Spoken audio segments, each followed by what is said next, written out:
सुप्रभात प्यारे बच्चों।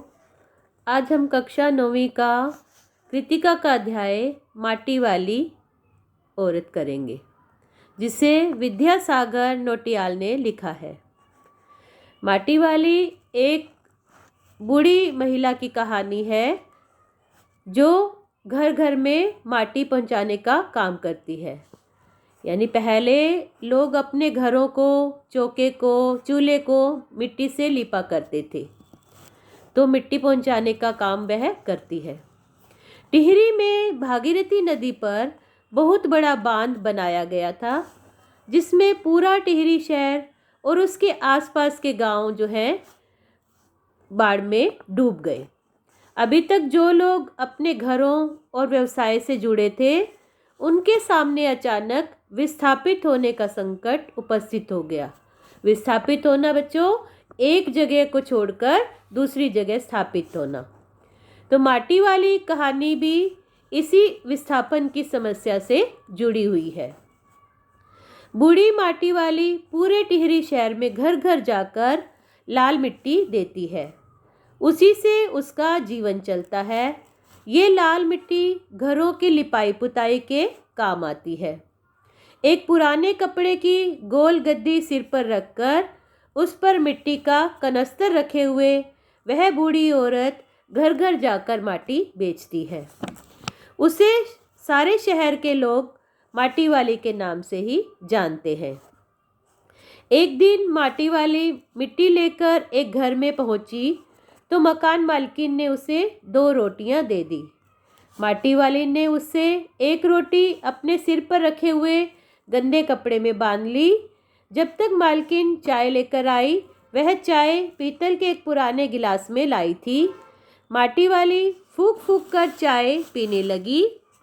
माटी वाली ने कहा कि पूरा बाजार में अब किसी के पास ऐसे पुरानी चीज़ें नहीं रह गई।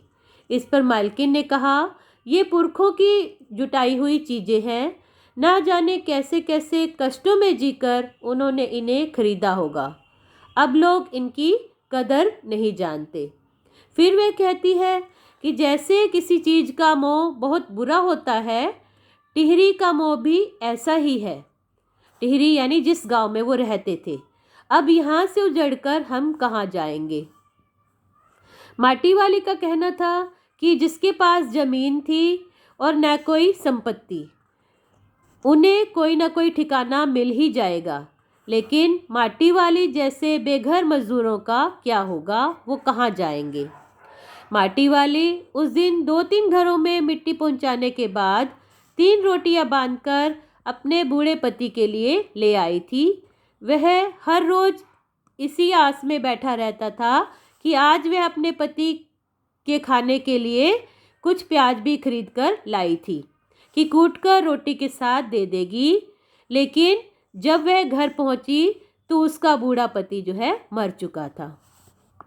टिहरी बांध में उजड़े हुए लोगों को जमाने के लिए लोगों ने उससे पूछा कि वह कहाँ रहती है। अपने घर के कागज ले आए, लेकिन उसके पास ऐसा कोई सबूत नहीं था। वह तो सारी जिंदगी माटा खाना में जाकर माटी खोद कर लाती थी और घर घर में बेचती थी। माटा खान का ही उसका कोई कागज भी नहीं था। ऐसे में सरकारी मदद उसे नहीं मिल सकती थी। टिहरी पूरा बांध जो है भरने लग गया। लोग आपादापी में घर छोड़कर भाग रहे थे। निचले भागों में पानी घुस चुका था और पूरा जो है डूबने लग गए थे। शमशान भी डूबने लग गया था। मानसिक रूप से विक्षिप्त माटी वाली अपनी झोपड़ी के बाहर बैठी लोगों से कह रही थी कि गरीब आदमी का शमशान नहीं उजड़ना चाहिए। यानी अब उसके पति का देहांत हो चुका था। उसके पति को शमशान में जलाना था, लेकिन वहाँ पर पानी भर गया था। ये समस्या उसके सामने मुँह बाए खड़ी थी। अब इसका अभ्यास करेंगे। शहर वाले सिर्फ माटी वाली को नहीं, उसके कंटर को, कंटर होता है कनस्तर, जो पीपे में माटी भरकर लाती थी, उसको भी पहचानते हैं। आपके समझ में ऐसे कौन से कारण रहे होंगे जिसे माटी वाली को सब पहचानते हैं। माटी वाली को निम्न कारणों से लोग पहचानते हैं। माटी वाली के बिना किसी का कोई काम नहीं चलता था। रोज सुबह शाम चूल्हा चौका मिट्टी से ही लिपा जाता था। यदि माटी वाली ना हो तो मिट्टी देने का काम कैसे करे। उसके अलावा गोबर की पुताई आदि में भी मिट्टी की ज़रूरत पड़ती थी। शहर में दूसरा कोई स्थान नहीं था, एक माटी वाली ही थी जो लोगों के घरों में माटी पहुंचाती थी। इसीलिए सभी लोग उसको माटी वाली के नाम से पहचानते थे। माटी वाले के पास अपने अच्छे या बुरे भाग्य के बारे में जानने का या सोचने का समय नहीं था। ऐसा क्यों कहा गया? माटी वाली शहर से दूर रहती थी। उसे शहर में पहुंचने में कम से कम 1 घंटा लगता था। वह रोज माटा खाना जाकर माटी खोदती थी, उसको कनस्तर में भरकर घर घर पहुंचाती थी। यह उसका दैनिक कार्य था। उसके पास कोई भी जमीन जायदाद नहीं थी। वह मिट्टी बेचकर ही जीवन यापन करती थी। सच में माटी वाली ने स्वीकार कर लिया था कि उसके पास अच्छा या बुरा सोचने के लिए बिल्कुल भी समय नहीं था। भूख मीठी कि भोजन मीठा से क्या अभिप्राय है? यह एक कहावत है कि भूख हो तो भोजन स्वादिष्ट लगता है और स्वाद में भोजन में भूख नहीं है। अगर भूख न हो तो स्वादिष्ट भोजन भी बेस्वाद लगता है। नेक्स्ट प्रश्न है, पुरखों की गाड़ी कमाई में हासिल की गई चीज़ों को हराम के भाव बेचने का मेरा दिल गवाही नहीं देता। मालकिन के इस कथन के आलोक में विरासत के बारे में अपने विचार व्यक्त कीजिए। पीढ़ियों से चली आ रही धरोहर ही विरासत कहलाती है। उसका अपना महत्व है, उसकी कीमत को आंका नहीं जा सकता। बल्कि यह बात है कि इसे हासिल करने में या बनाने में हमारे पुरखों को कितनी मेहनत करनी पड़ी होगी। आम लोग धरोहर का महत्व नहीं समझते हैं। वह पुरानी चीज़ों को औने पौने दाव में बेचकर नई खरीद लाते हैं। यह ठीक नहीं है। हमें अपनी विरासत की रक्षा करनी चाहिए क्योंकि यह हमारे पूर्वजों की धरोहर है। माटी वाली का रोटियों का इस तरह हिसाब लगाना उसकी किस मजबूरी को प्रकट करता है? माटी वाली का रोटियों का हिसाब लगाना उसकी गरीबी को प्रकट करता है। उसके काम में उसका जीवन यापन जो है मुश्किल से ही हो पाता था। कुछ मिट्टी खरीदने वाली महिलाएं उसे कभी कभार 1-2 रोटियां दे देती थी, जिसमें से कुछ वह खाती थी और कुछ छिपाकर अपने बूढ़े पति के लिए ले जाती थी। वह प्रतिदिन यही हिसाब लगाती है कि वह कितनी रोटियां खा पाएगा। नेक्स्ट है, आज माटी वाली अपने बूढ़े को कोरी रोटियां नहीं देगी। इस कथन पर माटी वाली के हृदय के भावों को अपने शब्दों में लिखिए। माटी वाली 1-2 रोटियां छिपाकर अपने बूढ़े पति के लिए ले जाती थी, लेकिन साथ में सब्जी नहीं हो पाती थी। फिर भी वह सूखी रोटियां जो है स्वाद से खा लेता था। माटी वाली को इस बात का दुख था क्योंकि वह मजबूर थी, गरीब थी। उसको सारा दिन माटा खाना से माटी खोदनी पड़ती थी।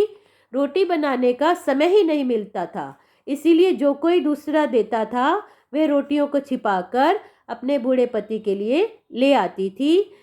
आज उसको 2-3 रोटियां मिली थी तो उसने सोचा कि प्याज भी लेकर आज तो अपने बूढ़े को सब्जी के साथ रोटी खिला पाएगी। नेक्स्ट प्रश्न है, गरीब आदमी का शमशान नहीं उजड़ना चाहिए, इसका आशय स्पष्ट कीजिए। इस कथन का भाव है कि विस्थापन यानी घर उजड़ने की पीड़ा किसी व्यक्ति के लिए प्राण न रहने के समान होती है। तब उसके लिए तो और भी मुश्किल हो जाता है जब शमशान में भी कोई जगह नहीं मिलती। इसी मानसिक अवस्था से माटी वाली गुजर रही है। वह सोचती है कि विकास की इस अंधी दौड़ में इंसान मुर्दों को भी जगह नसीब नहीं हो रही है। इसलिए वह आते जाते लोगों से एक ही बात कहती है कि गरीब आदमी का शमशान जो है नहीं उजड़ना चाहिए। नेक्स्ट है विस्थापन की समस्या पर एक अनुच्छेद लिखिए। विस्थापन यानी दूसरी जगह पर चले जाना, एक स्थान को छोड़कर दूसरी जगह स्थापित होना। देश की प्रगति के लिए बिजली, पानी, नहरें आदि सभी की जरूरत है। बड़ी बड़ी नदियों पर आज बड़े बड़े बांध बनाए जा रहे हैं, जिससे बिजली बनती है और खेतों की सिंचाई होती है। देश की इस सुविधा के लालच में हम उन लोगों को भूल जाते हैं जिन्हें बांध के कारण अपने घरों से भी बेघर होना पड़ता है। टिहरी बांध और नर्मदा बांध इसके उदाहरण है। टिहरी की नदी में डूबने से कुछ लोगों के घर जो है उजड़ गए थे। पानी पूरी तरह से उनके घरों में घुस गया था, तो वहाँ के लोग विस्थापित हुए को कोई सुविधाएं उपलब्ध नहीं हो रही थी। नर्मदा आंदोलन तो उसका पुराना ही उदाहरण है। यहाँ लाखों लोग विस्थापित हुए थे। सुप्रीम कोर्ट के आदेश के बाद भी उनको नई जगह पे बसाया जा सका था।